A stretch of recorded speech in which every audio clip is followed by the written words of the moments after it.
తుఫాను ప్రభావిత ప్రాంతాల్లో బాధితులకు సహాయం అందించడంలో నిర్లక్ష్యం వహిస్తే కఠినంగా చర్యలు చేపడతామని విజయనగరం జిల్లా కలెక్టర్ ఎస్ రామసుందర్రెడ్డి హెచ్చరించారు.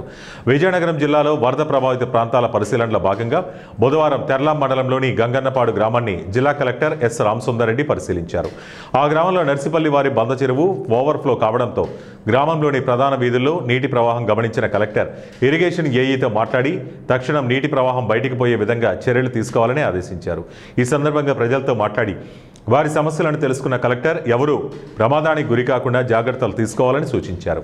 నీటి మట్టం పెరిగిన ప్రాంతాల ప్రజలు అవసరమైతే పునరావాస కేంద్రాలకు వెళ్లాలని సూచించారు.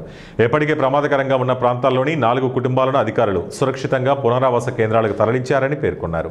నీటి ప్రవాహం పూర్తిగా తగ్గిన తర్వాతనే ఆయా కుటుంబాలను తిరిగి తమ ఇళ్లకు వెళ్లే విధంగా చర్యలు తీసుకోవాలని రెవెన్యూ, గ్రామ పంచాయతీ అధికారులకు కలెక్టర్ ఆదేశించారు. పర్యటనలో బొబ్బిలి ఆర్డీఓ రామ్మోహన్ రావు, తహసీల్దార్ Hemant Kumar, MPDO Rambabu, irrigation AE Praveen Kumar తదితరులు పాల్గొన్నారు.